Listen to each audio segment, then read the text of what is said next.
States. It's Mark from the United States. Good morning, good afternoon, good evening. Mark from the States. How are we doing today? I am doing fantastic. I hope you are as well. Thank you so much for coming. There goes Leo running into the kitchen. Violet's not over on her perch yet. She just finished eating, so she's got to do her little routine. I think she uses the litter box and then eventually she'll make her way over here. But today, we're going deep, on the list.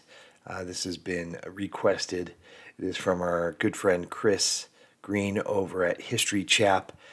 I learned so much from Chris, and I hope you do as well. He's awesome. I appreciate him allowing us to learn from his channel. I have chatted with him a few times. He is wonderful, and all his videos that I've seen are, one, informative, which is, I guess, the whole purpose of the video, right? Teaching us something, me in particular. And two, he's just entertaining. He just seems like a very genuine and nice person that it makes it enjoyable to watch. I encourage you to go to his channel and support, like this video, like all his videos. Get going down that rabbit hole on his channel. Go to his channel, support his channel, and then come back and watch with me. And that way then we can, of course, continue the conversation, and you can throw out some more information that maybe I missed, and maybe recommend another video from Chris or somewhere else. But yeah, please go and support his channel. It's so important that you do so. Today we're going to learn about the Anglo-Zanzibar War, shortest war in history. I'm not familiar with this at all. So I'm going to learn something new today, so that's always exciting for me. So please come sit on this big fake couch, and let's get into this. It's the Anglo-Zanzibar War, and it's apparently the shortest war in like all of history, in British history. I'm not sure. We're going to find out, but apparently it was really short. So here we go. Zanzibar, off the coast of East Africa, is known as the Spice Island. In 2019, over 500,000 tourists headed to this jewel in the Indian Ocean for its crystal waters and sandy beaches. But it was also the stage for the shortest war on record, a full 38 minutes in length.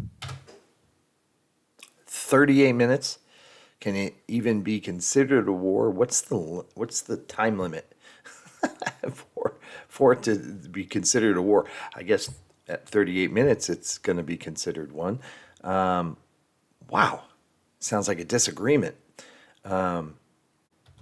This is the story of the Anglo-Zanzibar War of 1896, the shortest war in history. But how on earth did this 38-minute war ever take place? Yeah. Since the 17th century, Zanzibar and its neighbouring island of Pemba had been ruled by members of the royal family of Oman on the Arabian Peninsula. In the 1860s, Zanzibar had broken away under their own Omani sultans, but the ties with Arabia had remained strong, not merely due to family connections, but because Zanzibar was a major trading partner with Arabia. It was the world's major producer of cloves, hence the Spice Island nickname, and also provider of East African ivory. But above all, it was the main hub of the East African slave trade to Arabia. With all the media attention that focuses on the transatlantic slave trade, it is sometimes forgotten that slavery was practiced elsewhere in the world. Let's be honest, I don't know if it's forgotten.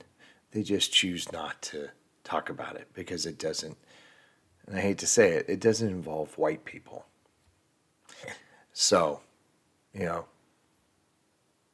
doesn't get talked about, at least over here anyway. With little input from Europeans. And slaves have been traded from East Africa to Arabia, North Africa and the Ottoman Empire for nearly 1,000 years. Zanzibar had become the centre of this Arab-run slave trade in East Africa. Arab raiding parties ventured over 1,000 miles into East and Central Africa to both capture and trade slaves. And whilst not on the scale of the transatlantic slave trade, the Arab slave trade through Zanzibar was sizable, some estimates putting the figure at something like 40 to 50,000 slaves per year passing through the island's slave markets.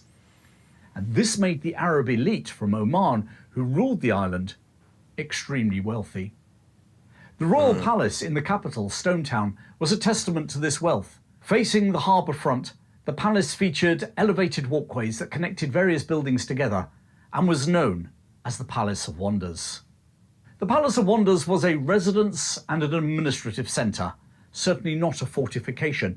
And after all, there was no need to have a fortress on the island. The local slave population were cowed. Zanzibar controlled the East African mainland, and the only Europeans whom they really dealt with, the British, were friendly enough, even though they were vehemently against the slave trade. Following the abolition of the slavery in the British Empire back in the 1830s, the newer generations of Britain were on a moral crusade against slavery. Rather like a reformed smoker, the British had now taken a very vocal and muscular position as champions of the world's anti-slavery movement. The Royal Navy's West Africa Squadron tightened the screws on the transatlantic slave trade. And now, with missionaries such as David Livingstone leading the call, Britain was turning its attention to the other side of Africa. And it was on this moral crusade, as much as any trade or land, that brought Britain to Zanzibar, centre of that East African Arabian Peninsula slave trade. Growing pressure from Britain led to the sultans curtailing the trade, although thousands of black slaves still worked on the clove plantations on Zanzibar Island. And just because the sultans were towing the British line on slavery didn't mean that all Zanzibari Arabs were. Slave traders such as Tipu Tip were leading expeditions over 1,000 miles inland to modern-day Congo to capture slaves for the Arabian slave market. Ships of the Royal Navy were playing a game of cat and mouse with slavers who were still secretly plying their trade across the Indian Ocean. But beneath the lofty moral high ground, Britain had other interests at play too. As the colonial scramble for Africa intensified, Britain started to become concerned with German ambitions in East Africa in general, and in Zanzibar in particular. The Germans were already seizing lands on the mainland Africa, which had previously been claimed by Zanzibar in what is now Tanzania. The obvious next step for Kaiser Wilhelm was to take control of Zanzibar itself. Not only did this German interest threaten Britain's paramount position in Zanzibar, but it could also deny them opportunities on the mainland in East Africa too. And so in 1890, as part of high international diplomacy, the Germans and British signed the Heligoland-Zanzibar Treaty. By that treaty, Britain ceded the North Sea island of Heligoland to Germany, done a video about that in the past, and they recognised their control of German East Africa, modern-day Tanzania. In return, Germany recognised British control of what was to become Kenya, and accepted that Zanzibar was in the British sphere of influence. The British now strong-armed the Sultan of Zanzibar to accept British protection. In theory, this meant that Zanzibar remained independent, but could rely on British military support, not least versus Germany. In reality, what it actually meant was that Britain was able to exert considerable influence in the running of the state, without actually having to spend very much money there. Obviously, this required the acquiescence of the Sultan, and to ensure that that happened, as part of the Protection Treaty, Zanzibar agreed that Britain should have a veto on who sat on the throne. Which brings us to the shortest war in history. I can see that's going to be a problem. On the morning of the 25th of August, 1896, Sultan Hamad bin Thuwani suddenly died, aged just 29. Rumours immediately abounded that he had been poisoned by his nephew. And, well, there might have been some fire to that smoke. Because nephew Khalid bin Bargash had been passed over the last time the throne had come up vacant, just 3 years beforehand. On that occasion, he'd occupied the royal palace with his supporters in the capital, Stone Town, but had stood down after threats from the British. And now, 3 years later, here he was again, claiming the Sultanate and within a matter of hours, moving 3,000 armed supporters into the palace. The British were not best pleased, and so began the slide down the slippery path towards the shortest war in history. Why were the British not best pleased? Well, firstly, because his actions were in contravention of the 1890 treaty between the then Sultan and Britain, which gave Britain a veto on who would sit on the throne, and he'd just taken the throne himself. Yeah. Secondly, because apart from those legal niceties, Khalid bin Bargesh was not their preferred candidate. Why? Well, basically, the 22-year-old was young, he was rash, and he was not as pliable as the British wanted. And by not pliable, I mean he wasn't as keen on abolishing slavery and the wealth that went with it as the British were. The chief British diplomat on the island, Basil Cave, ordered Khalid to stand down, just as he'd ordered him to do so 3 years beforehand. But this time, Khalid was in no mood to meekly comply to the British, and instead he gathered 3,000 armed supporters in the Palace of Wonders.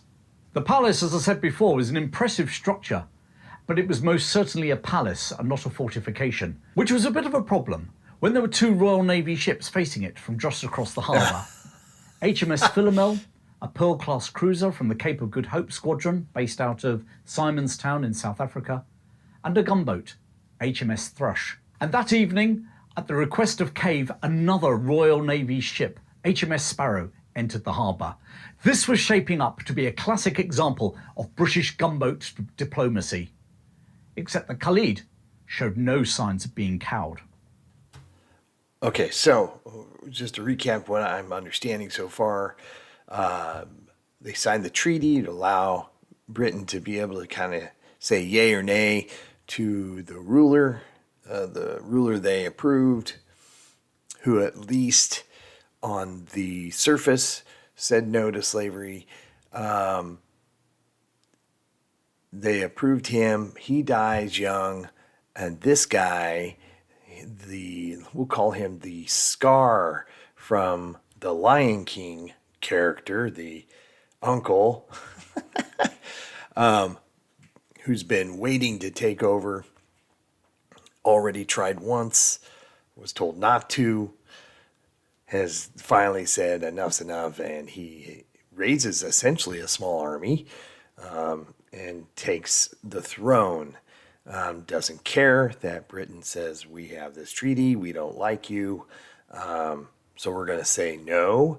And he says, I don't care. It's not going to end well, I can tell you that right now. This guy is obviously a bad guy. I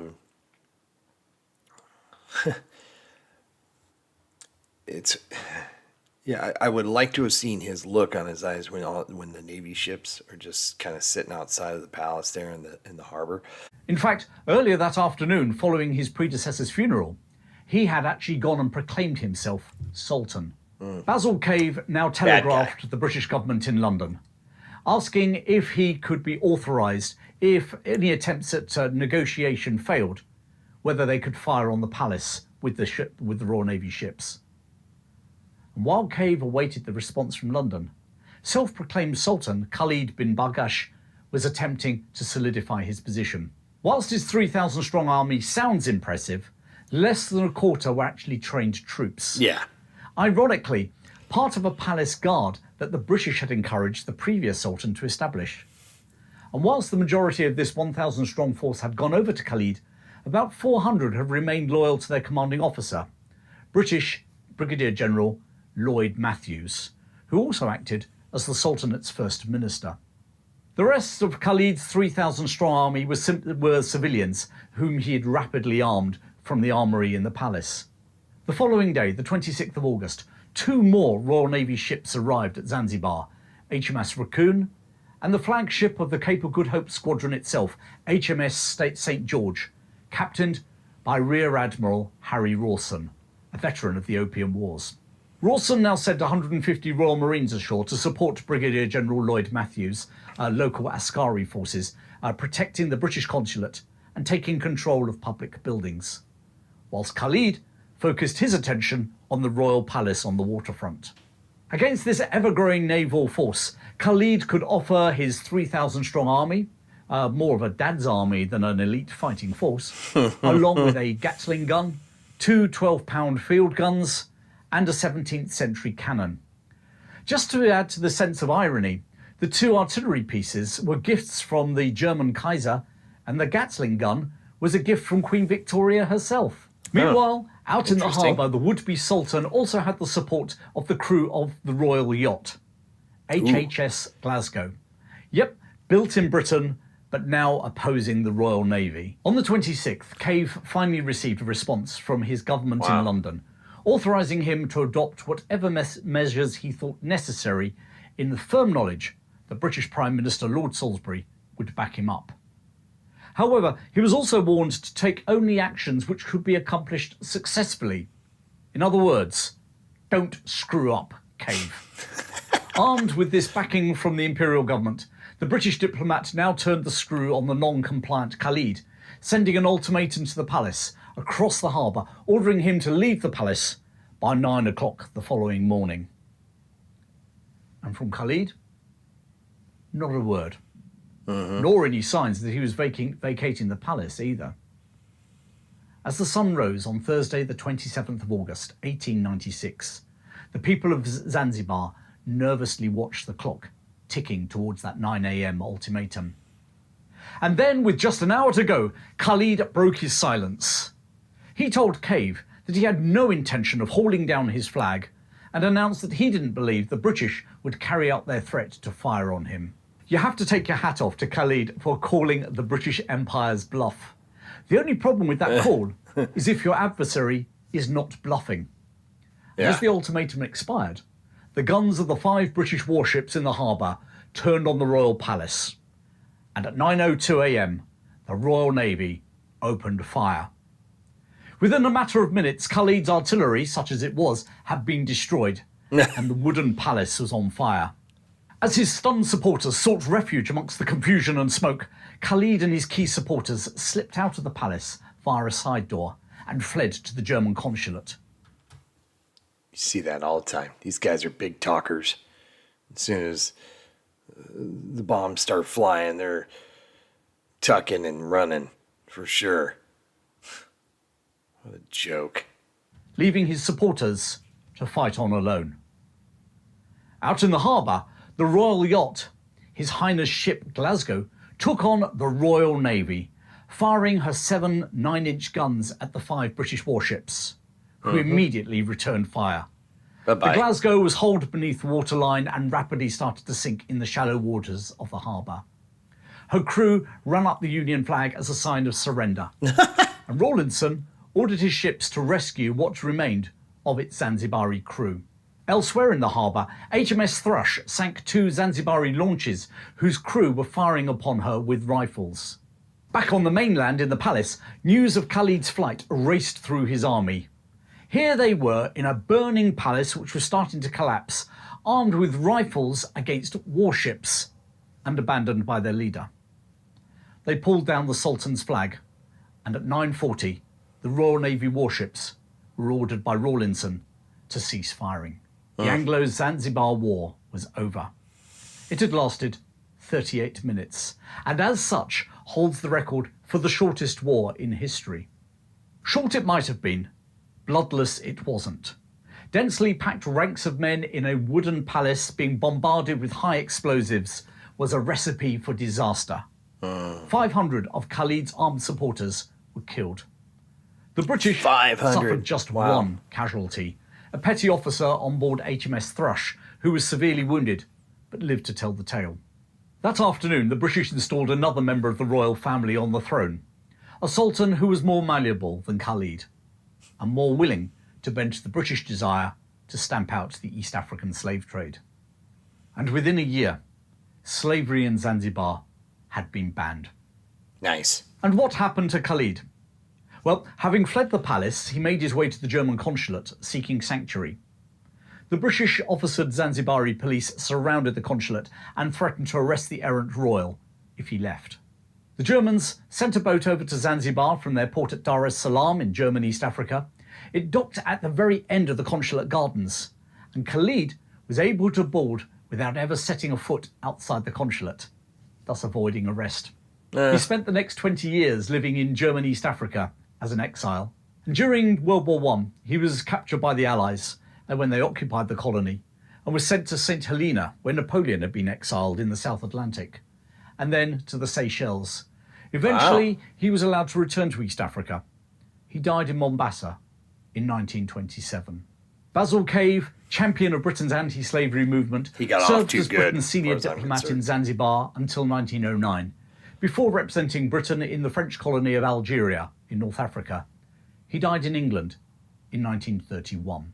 Admiral Harry Rawlinson went on to become a popular governor of New South Wales in Australia, before dying 2 days short of his 67th birthday in 1910. The Sultan's royal yacht, the Glasgow, remained at the bottom of Stonetown Harbour, with just her masts protruding from the water, becoming an increasing hazard to safe navigation, and eventually in 1912 she was salvaged and scrapped. Of the 5 Royal Navy ships present at the shortest war on record, HMS St George saw service in the First World War as a depot ship, before being broken up in 1920. HMS Philomel, one of the 2 ships in the harbour when Khalid seized the throne, was one of the ships that supplied her guns for the land effort during the Boer War. They were used to fire on Boer positions at the Battle of Colenso. In 1913, she was transferred to the New Zealand Naval Force, becoming that country's first warship. During World War I, she supported the New Zealand landings at the German colony of Western Samoa and was part of the search party hunting the raider, the Emden, in the Indian Ocean. HMS Sparrow also ended up in New Zealand. Renamed the Amukura, she was initially a training ship before becoming a coal hulk supply ship. Eventually, she was run aground and scrapped. And what remains of her can still be seen in New Zealand No way. to this day. Huh. Zanzibar remained a British protectorate, although not a colony, until 1963, when, by an act of Parliament, Britain relinquished her role as protector of the Sultanate. While slavery had been abolished within a year of the 1896 war, the Arab elite retained political control of the Sultanate, and Asian immigrants controlled the lion's share of the trade. In 1963, there were 50,000 Arabs in the Sultanate and 20,000 Asians, including the family of Queen singer Freddie Mercury, who was actually born on the island. That's and right. 230,000 black Africans, many of them descendants of former slaves. At that time, despite being 75% of the population, black Africans occupied just 12% of the places in the schools. The independent sultanate lasted just a month before, in January 1964, there was a revolution led by the black Africans, which resulted in the massacre of anywhere between 5,000 and 12,000 Arabs and Asians. Dang. Later that year, Zanzibar joined Tanganyika to become the Republic of Tanzania. And now, Zanzibar is an exotic tourist destination. As the hundreds of thousands of visitors wander the winding alleyways of Old Stone Town, they might be surprised at how Arab it looks. Or they might be upset to see the visible reminders of Zanzibar's slave trade. Or they might just be bemused and slightly shocked to realise that they're walking the battlefield of the shortest war in history, all 38 minutes. 38 minutes. Well, thanks for watching, and I hope you enjoyed this little-known story from history. Do you know, it's only by understanding what's happened in the past that we can better understand why we are where we are today. Plenty more videos just like this coming your way. So if you haven't already... Please, first of all, thank you, Chris, for allowing us to learn from your videos. I didn't know really anything about this. And of course, you know, this is only like a 12, 13, 14, I don't know, maybe it's 15-minute video or whatever it is. So I'm going to just get a real quick snapshot. I'm sure there's an in-depth history here, obviously, but it's a good starter for me. Of course, I've heard of Zanzibar in famous songs. Of course, Freddie Mercury is from there. That's right. But I didn't know, I didn't know the history in the slave trade, and I didn't know there was a war, and apparently shortest ever. 38 minutes. I mean, like I said earlier, is it really considered a war at that point? It just seems like, someone said, "You're not, I double dog dare you." And then the British said, "Okay," and fired their weapons, and the guy took off running, and became an exile on the German controlled parts, and ridiculous. And it sounded like no one died. So someone had gotten hurt on the British side, but survived, and 500 on the other side. Dang. Yeah, well, that's what you get for following a crazy person. But yeah, did not know about this, so thank you so much, Chris. Again, please go support his channel. It would mean so much to me. It's important that you do so.